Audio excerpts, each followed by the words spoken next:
recording. Okay. Good afternoon, everyone. Thanks for coming in today for this awesome presentation from Marcus Foth.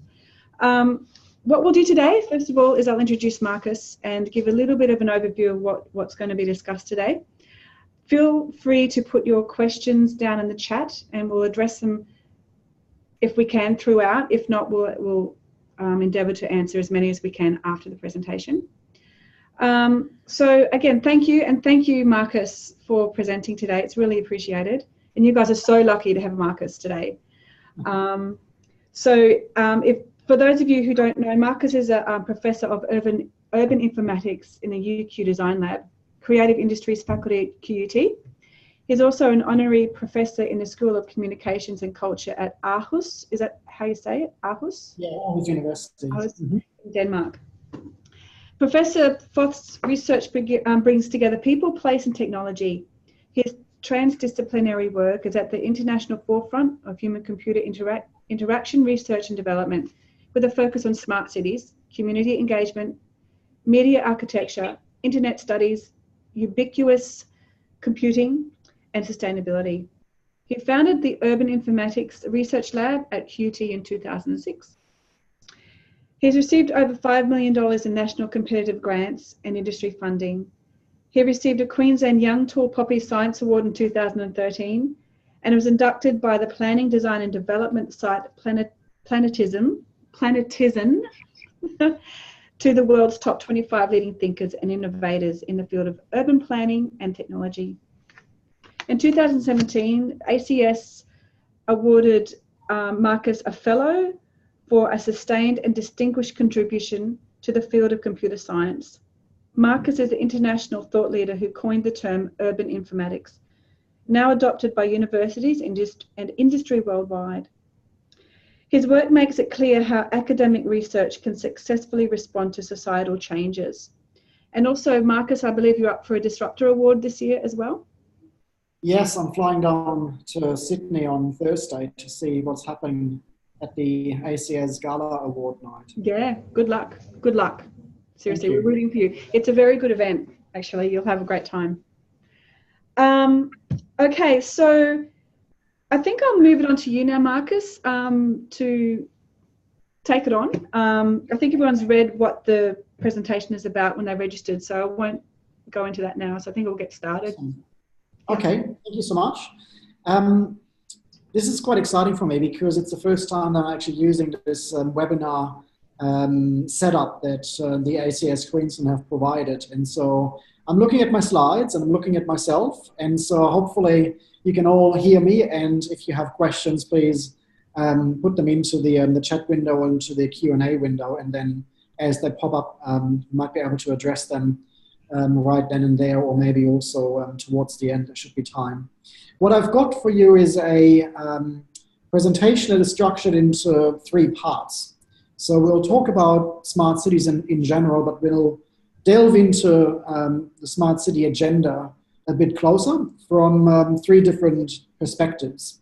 And so what I'm hoping to do in these kind of 3 sections or 3 parts is to make a strong case for this byline of the presentation today, which is collaboration frameworks for participatory city making. It's quite a mouthful, but hopefully over the course of this webinar, you'll see why it will not only make sense, but why it's actually quite an important part of the smart city agenda that a lot of people in IT and in local government and at that intersection of the digital and the built environment, why it's important to pay attention to those developments. Just a bit of background to start with. So I founded this Urban Informatics Lab in 2006, and at that time we had this nice little sign that you see hopefully now on our door, and it was quite a new undertaking. It was actually around the time when a lot of people were still very much interested in what the internet can do to bridge distance, or even to bring about the death of distance. How we can do everything remotely, like for instance this webinar, it's a great example. But I think in regards to all these different projections and estimates about distant education, about telework, about the way that People could just sit at home and go shopping and so forth, e-commerce. We've obviously seen quite a trend of those kinds of technologies becoming more and more popular. But what we've also witnessed, and that's probably the surprising part, is that the face-to-face, the actual physical interactions in cities, in place, continue to matter. Not only do they matter, but there's actually an increase in the way that humans still meet face-to-face. And so that led us to think, well, we should actually be interested and be studying that intersection of the physical and the digital. And so this little image that you see there is our very early illustration of a digital city. It was about depicting the built environment. So you can see this on the left side, the actual structures, the infrastructure, roads and buildings and so forth. But what was really exciting to us was the invisible structures, the nervous system of the city, and the way that more and more sources of data became available that could give us interesting new insights into what a city is all about and how a city functions and how a city operates. So we started urban informatics in 2006. We've had our 10-year anniversary last year, and we are still going quite strong. The lab is gaining more and more interest, especially since recently this notion of the smart city has become more and more prevalent and gain popularity across industry and local government. And so we are probably in a very good spot here at QUT in that we combine interests from various different disciplines, and we have quite a number of projects that are very diverse. So this is a bit of a snapshot from our website to give you an idea of what we do. We work on, obviously, data visualization. I think most people associate smart cities with data, and they associate this term urban informatics with data. And we do a lot of that work as well with regards to mobility and transport, with regards to improving the kind of decision support tools that citizens have available. But in addition to that, we actually are quite adamant that urban informatics is more than just data and data analytics. So you can also see projects here around community engagement, about ways that we can use data in more ways than just the visualization piece. We are looking, for instance, also specifically at road safety and regional innovation and environmental sustainability, just to name a few examples. So feel free to have a browse on our website to check out what the different projects are all about. It's urbaninformatics.net. Now, I mentioned these different disciplines that come together. So we do have a strong focus on IT, and my own background is in computer science originally, but I've then ventured and also did degrees in the people segment here in this Venn diagram and the place segment of this diagram. And that's a similar kind of development to a lot of my colleagues in the lab. So they come from different backgrounds and different disciplinary kinds of areas. So for instance, in the place based area, we have architecture, urban design, and urban planning. And it's not unusual for us, for instance, to accept a PhD candidate into our program from an urban planning background. But what happens next is that that person then is actually exposed to a lot of the computer science, as well as a lot of the social science, the actual studies around media and communication, urban sociology, design, and even the arts and humanities, in order to have a very grounded understanding around what it means to be living in cities, working in cities, and building and designing cities. And so we are not only cross or interdisciplinary, but we pride ourselves to be transdisciplinary, which means that people combine the expertise and the knowledge of multiple disciplines in the one person. And that is sometimes challenging, but it's also quite rewarding. So a lot of the conversations around the table where people exchange ideas around new theories and methodologies and so forth, it's actually mixing and mingling the different disciplines across people, place, and technology.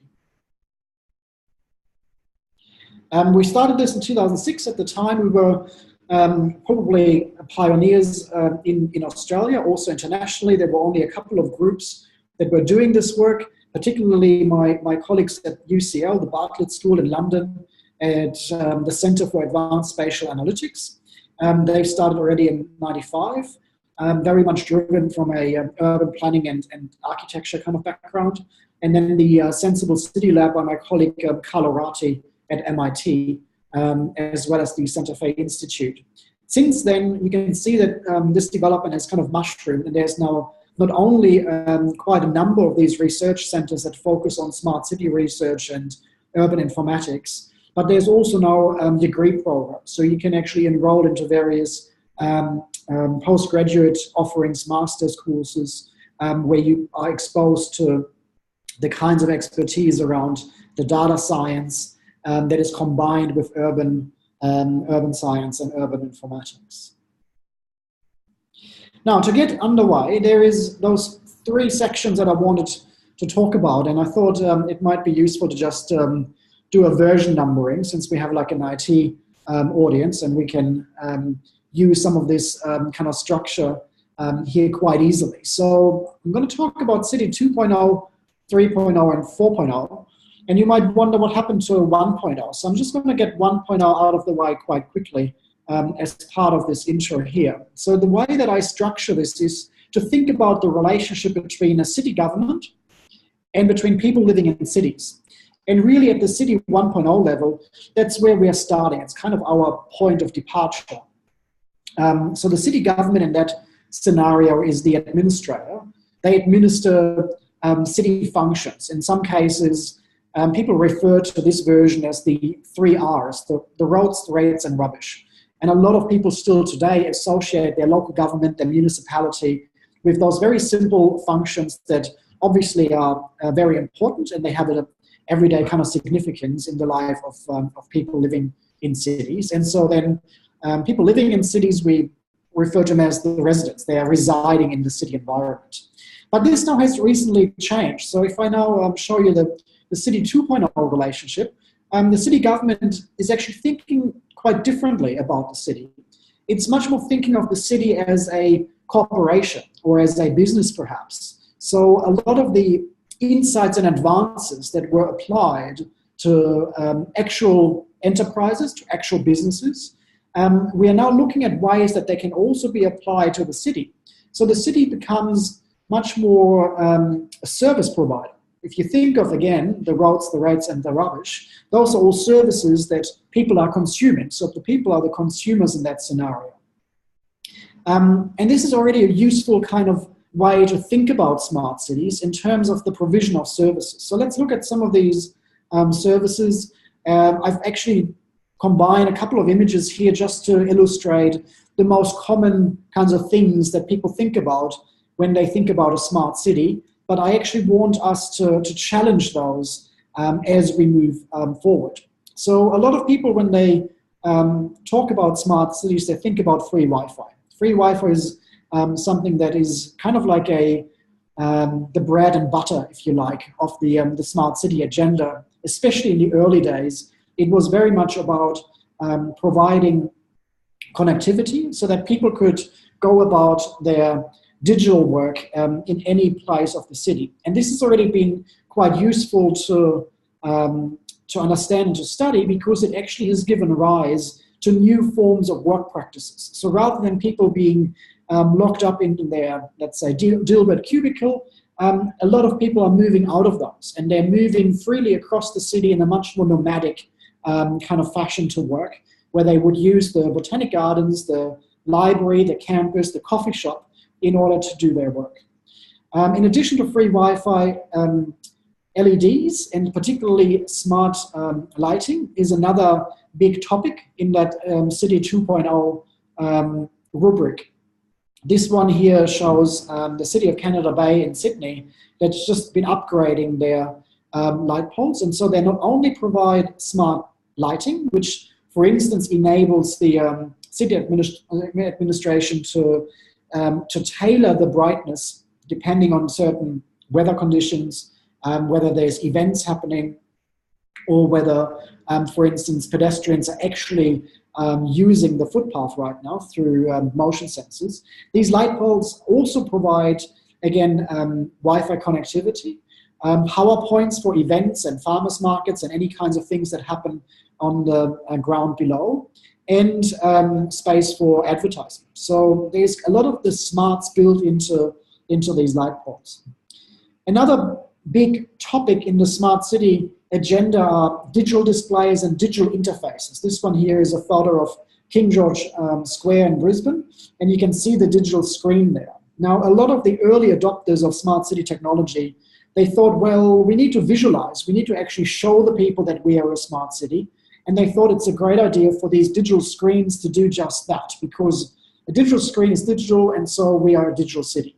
Now, it doesn't quite work in that very simplistic notion, and a lot of these screens are not as successful as the original proposals might suggest. So this screen here at King George Square, a lot of the time it's just broadcasting free-to-air television, and a lot of the time the people that are using King George Square are ignoring it. There are some successful examples of digital screens and public displays. For instance, Federation Square in Melbourne has a very successful digital screens program. But what makes Federation Square so different is a number of factors. One is the very iconic location, the history of Federation Square, but also the fact that they've actually got an entire team behind the screen that looks after the programming and curation of content. And so if a city decides that part of their smart city strategy is to install urban screens, it's really useful to look into the longer term investment required in actually making these screens work. As I said earlier, the other big part of Smart City 2.0 is data. And so the data that comes together through sensors, through real-time transactions online, for instance on social media sites, but also as part of the open data movement where a lot of government departments across all three levels of government are making data available. So you have open government data, you've got social media and online data, and you also have data that can be captured from sensors and Internet of Things devices. So there is a big focus in urban informatics and in smart cities on understanding what this data can do. But again, there is a risk or a fallacy in that the quantity of data is not necessarily a correlation or good indicator of the quality of insights. So only because we are sitting now on these mountains of data doesn't necessarily mean that the insights that we derive are any better of what the modeling and the simulation suggested earlier. And this is still a very hot topic for research and development. Cloud computing features into this picture as well. And it's part of what enables a lot of the connection and the exchange of data across different entities. Now, I want to look at this City 2.0 level a bit more critically, and that's why I'm showing you this picture here. A lot of the time, the work at this level has been doing some great advancement, has been producing some really innovative kind of solutions for tackling the city's problems, but also there is people critical about this level. And the main critical point is that it's very technocratic. It's using an engineering approach to solving problems. And so this picture here illustrates that, well, what do we do if we have traffic congestion? Well, we might build another lane, or we might just drive on top. And I think what a lot of the commentators are saying in academia, but this is now increasingly also been echoed by cities across Australia and across the world, is that they're not just after these very easy techno fixes, whether it's data or whether it's devices or whether it's engineering solutions to cities' problems. So there is an emerging recognition that the city is more than just a computer, and the city is also more than a business or a corporation or an enterprise. The city is far more complex and has all these nuances with regards to the people operating, living, working, playing, moving about. And so the insights required in order to decide what is the best investment for a smart city, they should actually be informed by a good understanding. And with, in our case, we are using a lot of the approaches that come from anthropology, for instance, from sociology and from cultural studies. So this is our first premise, that we're not actually looking at technology first in order to see how the technology can be integrated into the city. That is a step that comes much later. The first step for us is always to actually immerse ourselves in the different parts of the city in order to understand what is actually at stake here. Not only what are the problems, but also what are the opportunities. And in so many cases, it requires lateral thinking, where these different facets of people, place, technology are coming together in order to create solutions that are not just always technology-based. In a lot of cases, they also require new policies and new kinds of reform mechanisms with regards to processes at play. The smart city is often depicted with this image, which shows the IBM control center in Rio de Janeiro. So this was established a couple of years ago, and you can see all these different operators there that are getting access to different data streams in real time. There is a very large agglomeration of screens that they use in order to visualize data, and they take care of the city.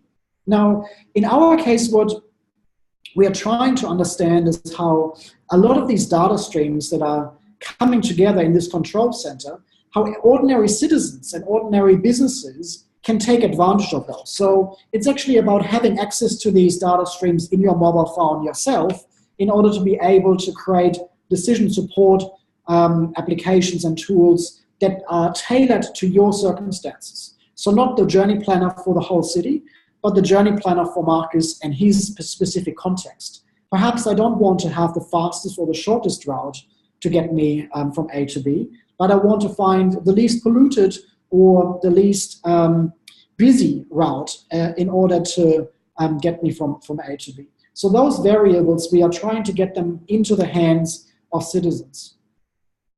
There is a network that is started in Europe, in fact in Denmark. It's the Open and Agile Smart Cities Network, the OASC. We've started to bring the OASC to Australia. So we have a number of local councils that have now signed up for membership of the OASC. And I encourage you to check it out. The principles that they require members to adhere to, 3 of them are technical and 1 is to implement ideas through actual projects in procurement and living labs and accelerators. The technical standards that they are looking at are around open data, using, for instance, CCAN as the repository, but it's also about data models. In this case, they are advocating for the City SDK toolset and for common APIs in order for there to be interoperability. Here in Australia, we have Brisbane City Council, Ipswich and Logan and Gold Coast signed up, with a number of other local councils in the pipeline of signing up to membership for the OASC. You can see there's a number of dots already across Europe, and it's been expanded into South America and Mexico, and there's also now those couple of pointers for the Australian members. And more recently, they ventured into Asia. There was a Smart City Forum that the TM Forum body of businesses has organized, and the OASC was just awarded the International Body Impact Award, which has been a fantastic recognition of the work that they've been doing over the last couple of years. Also at that event, these different members proposed a City as Platform Manifesto, which I'm just mentioning here as a point of follow-up. There's a number of signatories already that signed up during the event, but the manifesto is open for more signatories to be added. And it's again about upholding the smart city as an open city that is based on open standards. So really the takeaways of this first section are around open data. Obviously that's something that a lot of people have already been talking about and thinking about a lot. And this is also then part of the smart city kind of takeaway from today. It's about standards, and not just any standards, because any one company might say, well, our standard is the standard.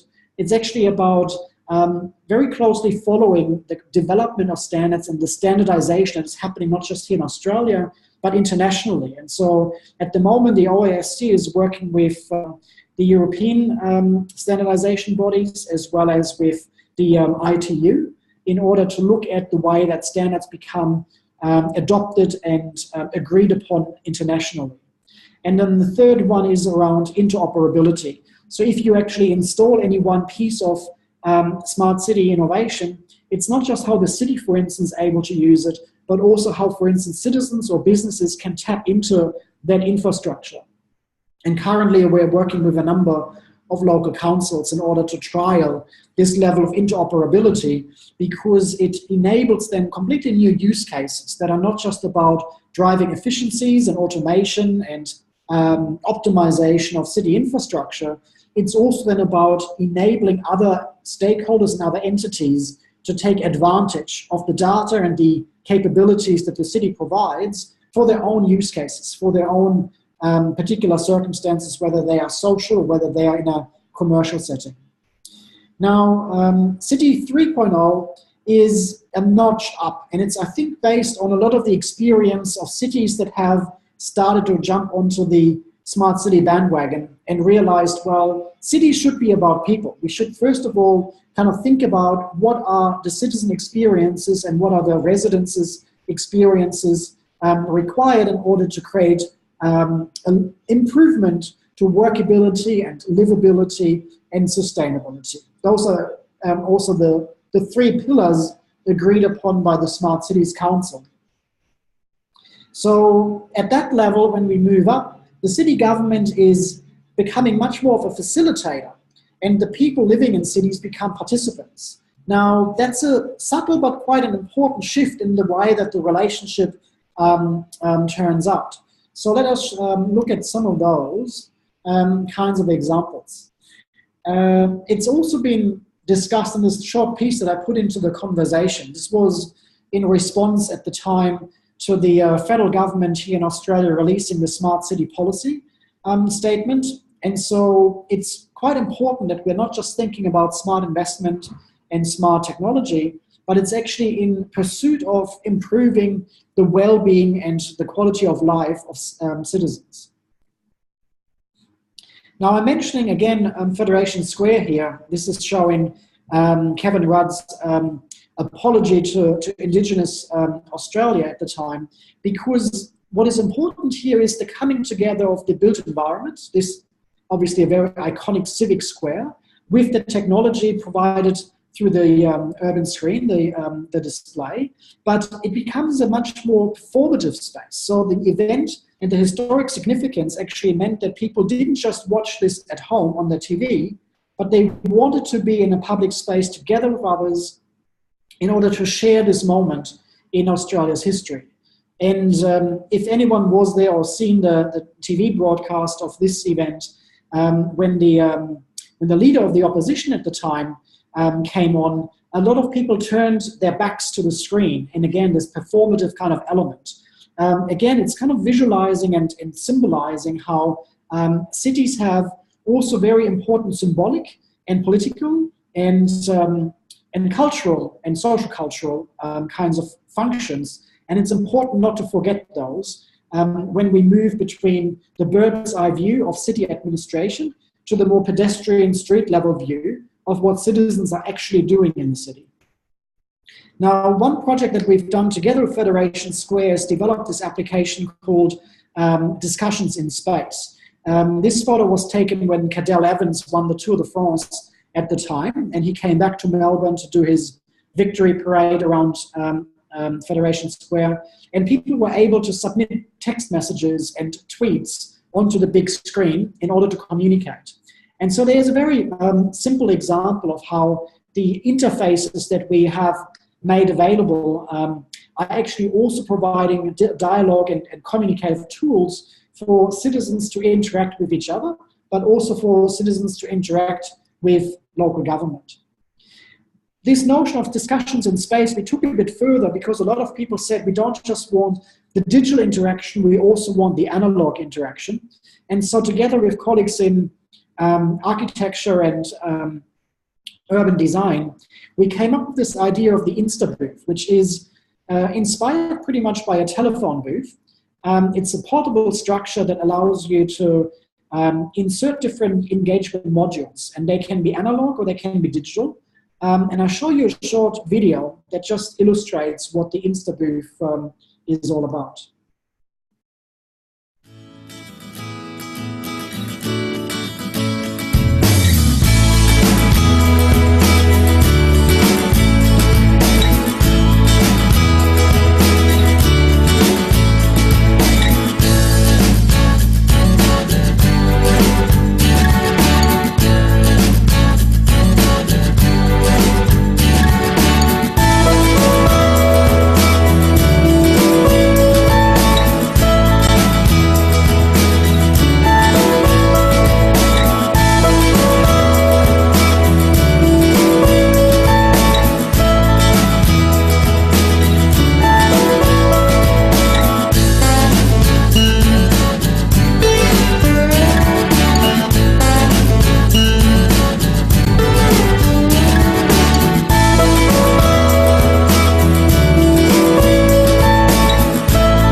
So the idea of the InstaBooth is for it to be actually deployed close to any one development project that is currently being proposed, for instance, by local or state government, and then for it to be a catalyst to elicit feedback and contributions and comments from people passing by. So rather than the engagement having to be very cumbersome, where you might have to make time, you have to attend workshops, etc., within town hall, it's that the planning proposals are coming to you wherever you might be. And we've had the InstaBooth now deployed in a number of quite busy locations across Brisbane, and there's an increasing demand for these kinds of engagement activities. So we're also currently working on new ways and new ideas for how the InstaBooth can have even more modules in order to provide that dialogue and that facilitation between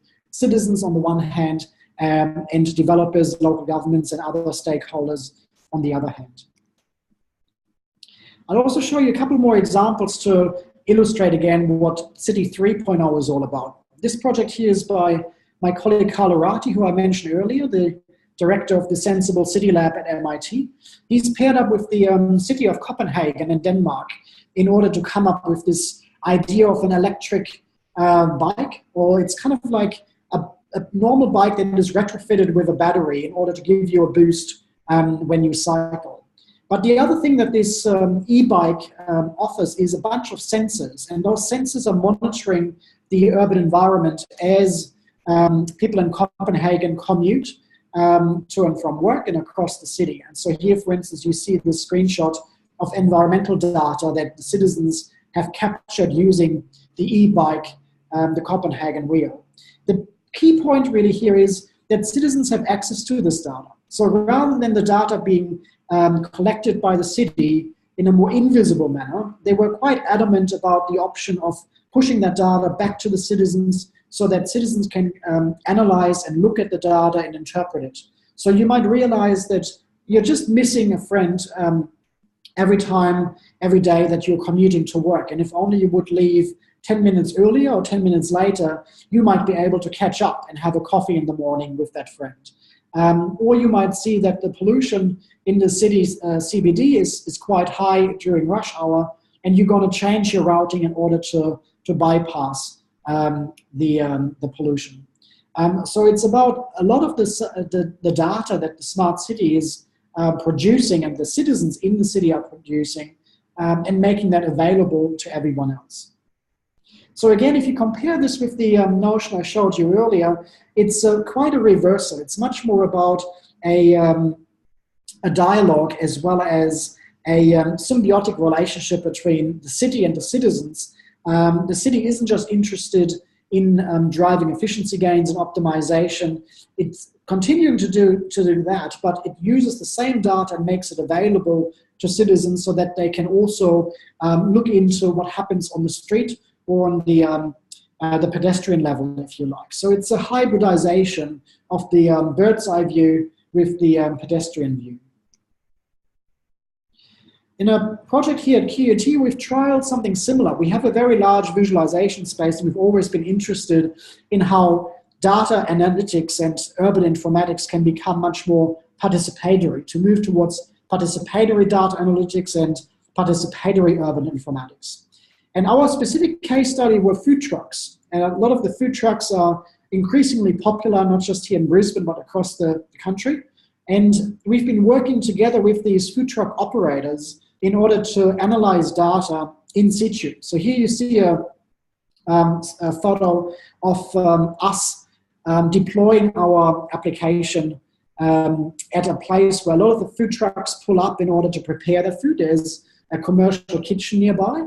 And so they use the data interface that we provided as a way to optimize the placement of food trucks across the city, of where they would go tonight, where are the events in the city. They might want to know when are classes happening after hours at the 3 universities, and when do students leave those classes, because if our retailers here on campus are shut, a lot of the students might go hungry. And so having food trucks available on campus is actually quite a win-win, both for the food truck operators as well as for the students. And then a similar thing applies to construction sites, where a number of construction workers might want a different kind of cuisine rather than having the same old beef pies and sausage rolls.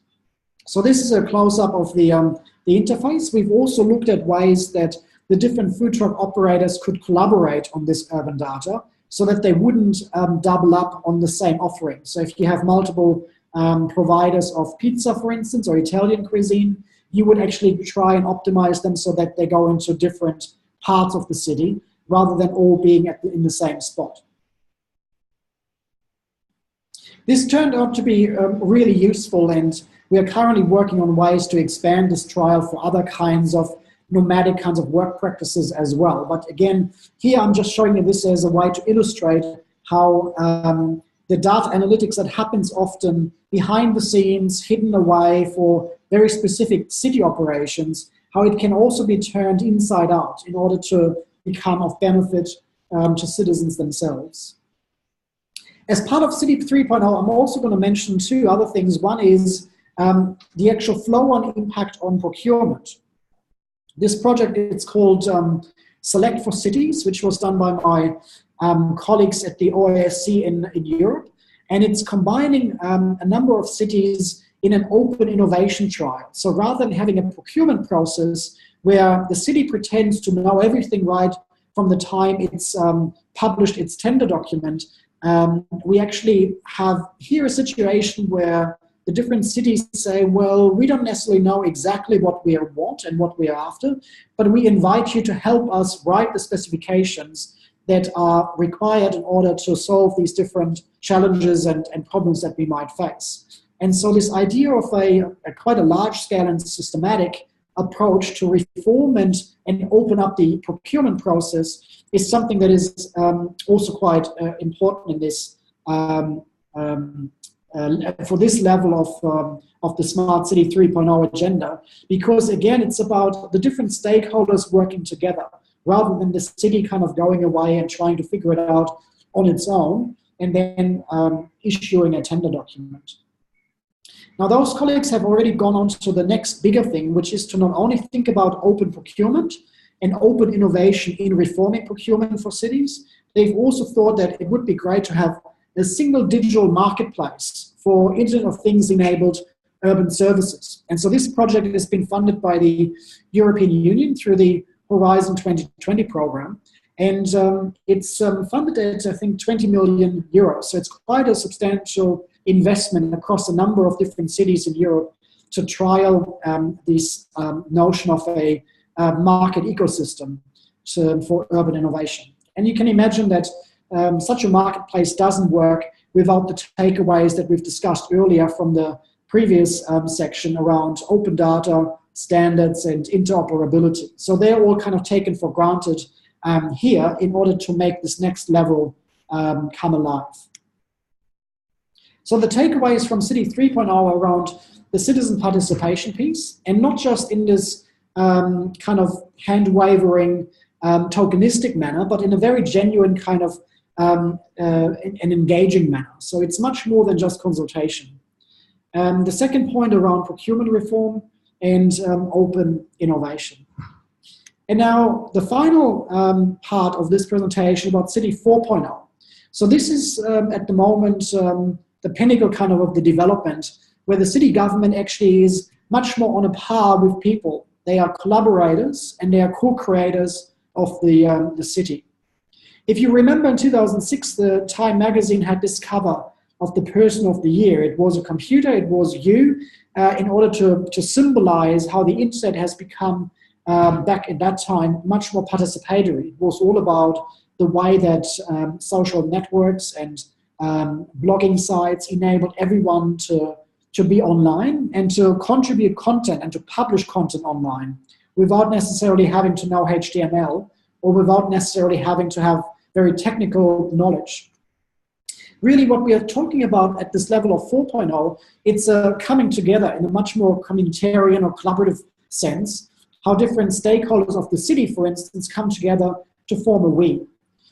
There's also this, which is the International Association for Participation, which is IAP, to spectrum of public participation. And a lot of people in local government and in urban planning particularly, they would be familiar with these different ways of categorizing citizen engagement. So here we are really talking about the right end of the spectrum around collaboration and empowering citizens, not just consultation.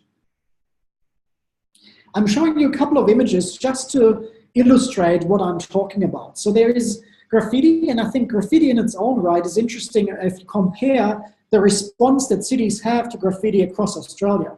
In Brisbane, for instance, it's much more hostile, it's much more about criminalizing it. In Melbourne, it's the complete opposite. You see the local government that are commissioning street artists and graffiti artists in order to work together with the city, because there is an expectation that tourists that come to Melbourne would find laneways that have been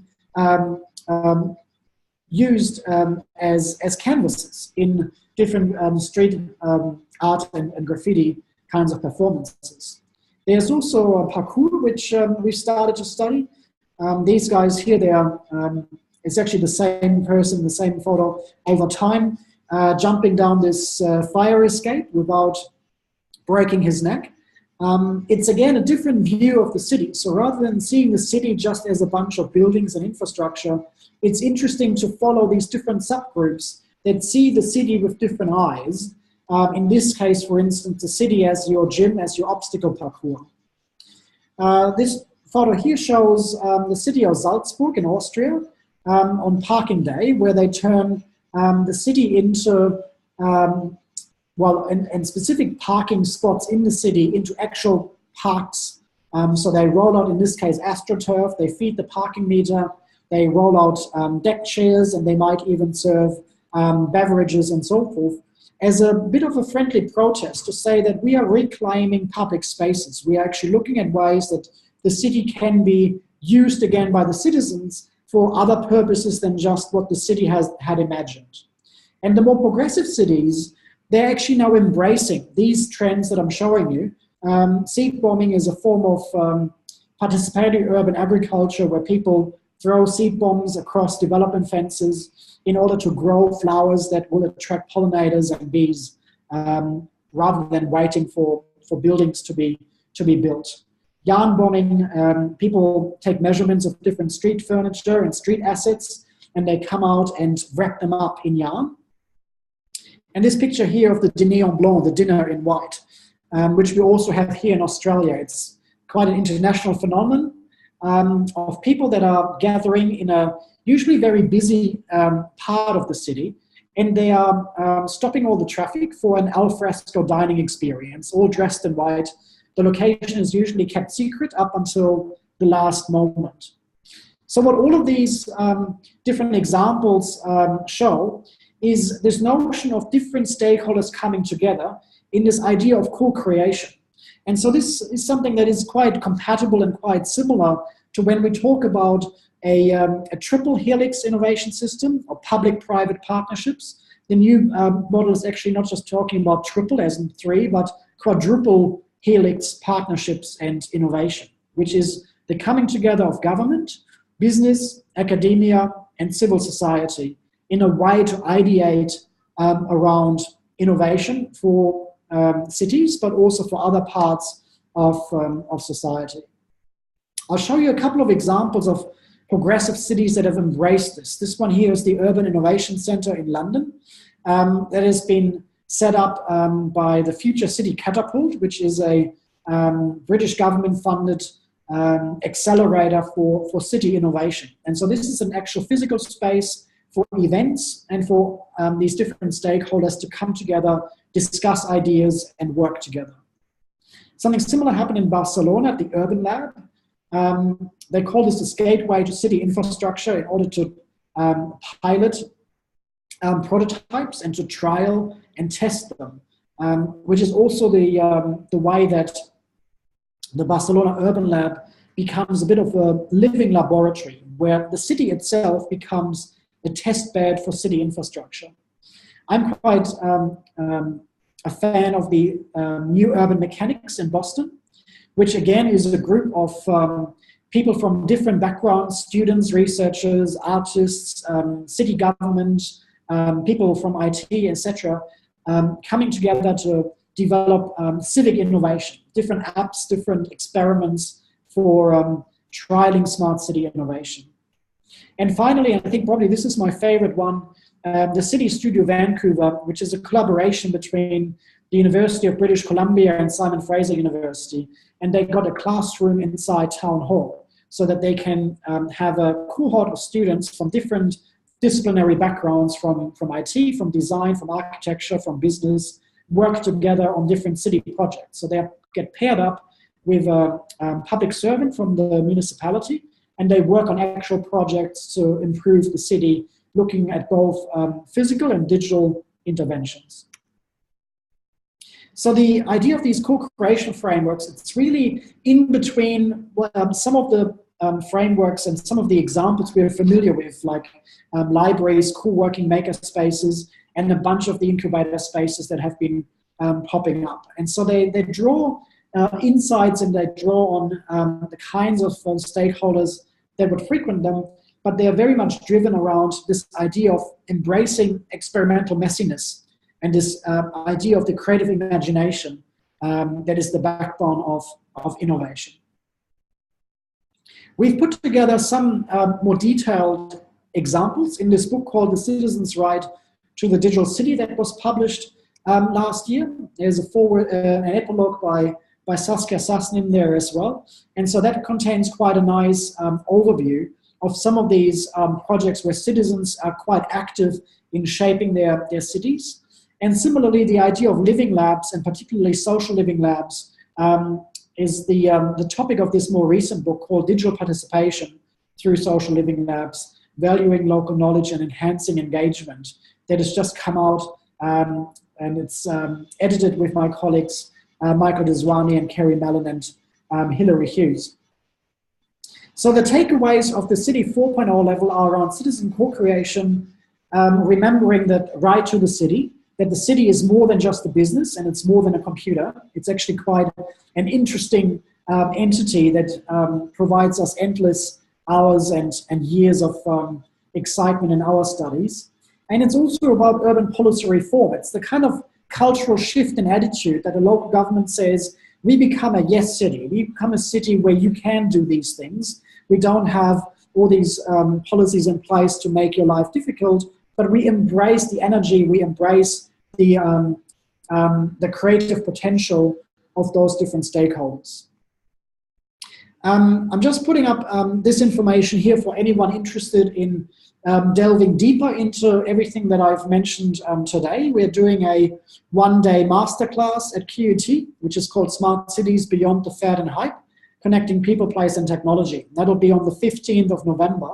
And I managed to get QUT to agree to a discount code. So there is one there on that slide, and we'll make the slides, all of them, available anyway. So this masterclass will be on the 15th of November, and I'm doing this together with Brooke Dixon, who's a Churchill Fellow, and he's quite knowledgeable in the smart city space. And so I think that'll be a great day to delve much deeper into everything that I mentioned. Now, you might wonder about City 5.0. We don't have time today to go into City 5.0, but I'm happy to continue this chat by email or maybe in the Q&A now. I'll just give you a hint that City 5.0 has a lot to do with our native wildlife and with wombats. Like this one here is Walnut there on my shoulder at a wombat orphanage outside of Canberra. And with that, I thank you for your attention. I'm still going to be around for a couple of questions if there are any, and I'll pass back to Kylie. Okay, so if anyone has any questions, if you can just put them down in the chat there and we'll address them as they come in. While we're waiting for that, thanks, Marcus. That was really fantastic, actually. Lots of stuff going on in our cities, especially that we're just unaware of. Looking forward to see what comes out of that space. Okay, so there's a thank you. Any more? Okay. Can you read that, Marcus, or do you want me to read that for you? Yeah, it says, can you please give the details of the location? I'm just going to go back. I assume it's about the workshop, so this will be held here in Brisbane at Gardens Point. Yeah, so just visit that website there and it'll have all the details on it for sure. So like Marcus said, this will be available to you, the PowerPoint, and we'll also put this presentation up on our YouTube channel by the end of the week. Okay. Any more questions? Oh, okay, it was really great. Thank you.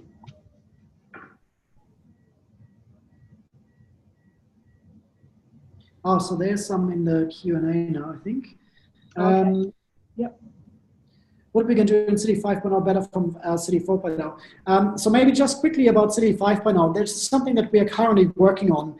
It's really about a much bolder response to the sustainability challenges and the climate change challenges. And a lot of the colleagues that are working in that space are increasingly thinking that the human-centeredness, the fact that we are putting the human in the center of our design decisions is increasingly problematic. So it's actually, City 5.0 is one where we are starting with a much more holistic appreciation of an ecosystem, and we are part of that, but it's considering the natural elements as well. And so City 5.0 is about green buildings. It's about how we can have animal bridges between and across roads. It's about cohabitation, where we actually cohabit with different people across the city, but also with other kinds of species in the city. Now, the other question, all this data analytics are beautiful. Currently, does the local government council really use this data to improve citizens' life? Is it difficult for them to adapt? Well, again, what we found is that the larger councils, they might have challenges with regards to keeping up pace and the speed of innovation, but also the kinds of cultural shift that is required. So in my experience, the way that the data that's been captured is then used to improve the lives and the well-being of citizens, it's easier in smaller local governments because for them it's easier to adapt, and it's also easier for them to trial and prototype more innovative thinking. For larger government, it seems that that takes a lot of preparation and time, and they tend to be a little bit more risk averse than the smaller ones. And so at the moment, if I compare what we've been seeing across Australia, but also internationally, there's a number of smaller cities that are doing quite innovative and progressive things, but I think a lot of the larger cities are catching up on that as well. Okay, and this one, which is most cost efficient comparatively? I'm not sure what that question refers to with regards to cost efficiency. If that person could maybe clarify that.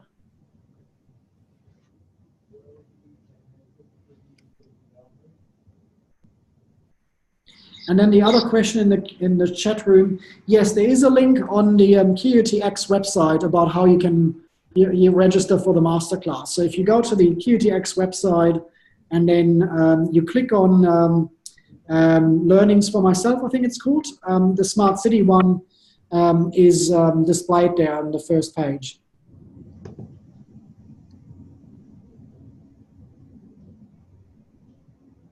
Do we have any other questions?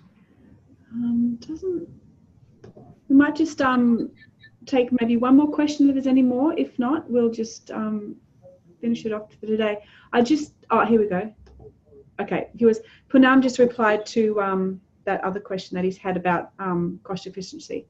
Yeah, and which is easy to implement.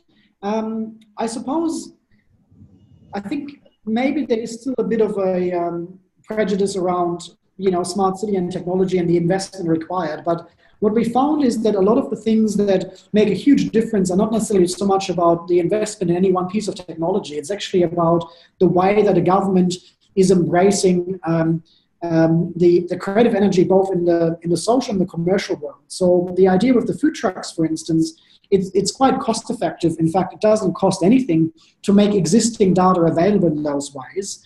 It's more about removing such restrictions. So for the longest time, these food truck operators in Brisbane were not able to operate legally because there wasn't a permit available for them to set up on public land, on public space.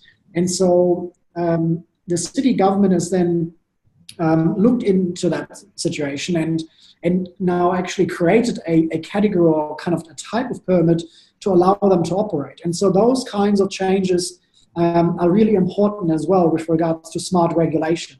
So I think in terms of that question about cost efficiency, if budget is a problem, I would definitely recommend not to install Wi-Fi sensors and urban screens left, right, and center, but to think much more carefully about regulatory and policy reform. Okay. You're welcome. Wonderful. I think we might leave it there. Thank you so much, Marcus, again for your time. No worries. Good luck on Thursday night. Sorry, say that again. Good luck for Thursday night. Yes, thank you. With it for Queensland. Yes, I'm up against 2 other people, so wish me luck. Yeah, definitely. We've got our fingers crossed for you. Thanks so much. Thank you. Thanks a lot, everyone, again for attending today. Like I said, the presentation will be up on our ACS Queensland YouTube channel by the end of the week, and presentations will also be going out by then as well. Thank you, and goodbye. Thank you, Marcus.